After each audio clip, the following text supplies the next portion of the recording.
আপনারা বিএনপি সাংবাদিক হইলেন না। আমি পরিষ্কার ভাবে বলছি, আপনারা বিএনপি সাংবাদিক হওয়ার দরকার নেই। আপনারা বাংলাদেশের সাংবাদিক হন, আপনারা বাংলাদেশের জনগণের সাংবাদিক হন। শেখ হাসিনা প্রেস কনফারেন্স দেখেছি না, প্রত্যেকবার ঘুরে আসার পর একটা প্রেস কনফারেন্স। আমরা এই প্রেস কনফারেন্সে সাংবাদিকতার কিছু রূপ তো দেখেছি, লজ্জাবিহীন, নির্লজ্জ, দেশের স্বার্থের বিরুদ্ধে, জনগণের বিরুদ্ধে, স্বাধীনতা সার্বভৌমত্বের বিরুদ্ধে এই সমস্ত সাংবাদিক কাজ করে। আমরা দেখেছি এই সাংবাদিকরা জনগণের প্রতিনিধি, জনগণের মনের কথা তুলে ধরার কথা, তারা তুলে ধরেছে ফ্যাসিস্টের কথা, তারা তুলে ধরেছে স্বৈরাচারের কথা। সবচেয়ে দুঃখজনক হচ্ছে এদের অনেকে সরাসরি স্বৈরাচারের পক্ষে রাস্তায় বেরোচ্ছে, স্বৈরাচারের পক্ষে কর্মসূচি দিয়েছে, সরাসরিভাবে সমর্থন দিয়েছে।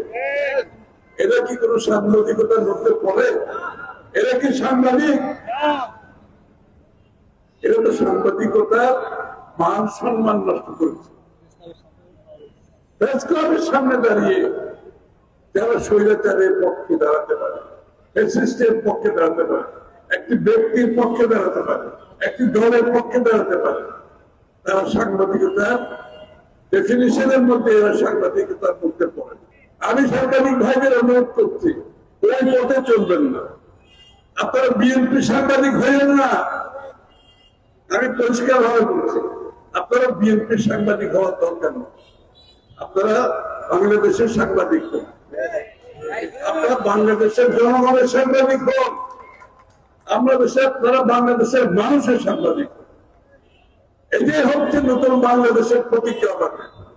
আপনারা দেখেছেন একটা খবর, শেখ হাসিনা পালিয়ে যাওয়ার পরে তারেক রহমান সাহেবের কে বিদ্রুপ করে একটি কার্টুন ছাপিয়েছিল, দেখেছেন না?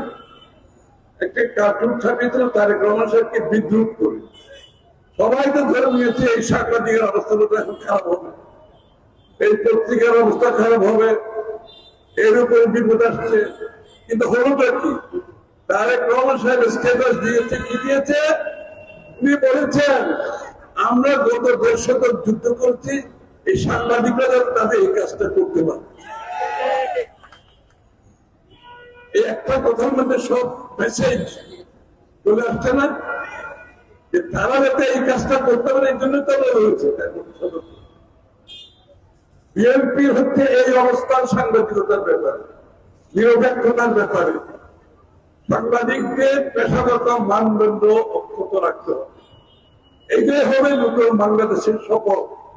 আগামীর বাংলাদেশে সাংবাদিকরা যদি জনগণের কথা তুলে ধরতে পারে, মানুষের স্বাধীনতার কথা তুলে ধরতে পারে, মানুষের রাজনৈতিক অধিকারের কথা তুলে ধরতে পারে, অর্থনৈতিক অধিকারের কথা তুলে ধরতে পারে, সামাজিক অধিকারের কথা তুলে ধরতে পারে, তাহলে হবে স্বার্থ সাংবাদিকতা।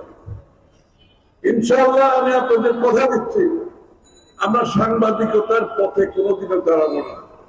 আমরা সাংবাদিকদের তাদের পথে চলতে দিতে হবে। সত্যিকারের সাংবাদিকতার একটা আমরা উচ্চ মানদণ্ড বাংলাদেশে দেখতে চাই। গণতন্ত্র সফল হতে হলে সাংবাদিকতার যে পেশাগত মানদণ্ড, সেটা না থাকলে গণতন্ত্র কোনোদিন প্রতিষ্ঠা হবে। গণতন্ত্রের সাথে সুষ্ঠু সাংবাদিকতার হাতে হাত মিলিয়ে চলতে হবে, এর বাইরে যাওয়ার কোন সুযোগ নাই। সুতরাং আমি সাংবাদিক ভাইদের এই কথাগুলো বলছি যে আগামী দিনে সাংবাদিকতার উপরে আমাদের 31 দফার মধ্যে সবকিছু বলা আছে, আমরা কি ধরনের সাংবাদিকতা। শেখ হাসিনা পালিয়ে যাওয়ার পরে বাংলাদেশের মানুষের যে মনোজগতে পরিবর্তন হয়েছে, যে প্রত্যাশা দেখেছে, যে আকাঙ্ক্ষা দেখেছে, সেটা যদি আমরা ধারণ করতে না পারি, রাজনীতিবিদদের ধারণ করতে না পারে, রাজনৈতিক দল ধারণ করতে না পারে, তাদের কোনো ভবিষ্যৎ থাকবে না। আমাদের নেতাকর্মীদের বুঝতে হবে, আমাদের রাজনীতি সেই পথে চলতে হবে। ওই পুরোধাদের রাজনীতি আর চলবে না। বাংলাদেশের মানুষের প্রত্যাশা আকাঙ্ক্ষা সব পরিবর্তন হয়ে গেছে, মনোজগতের পরিবর্তন হয়ে গেছে। আমাদেরকে সেটা ধারণ করতে হবে। তারেক রহমান সাহেব প্রতিনিয়ত বলছেন, আমি আমার বক্তৃতা এই কথাটা প্রতিনিয়ত বলে যাচ্ছি।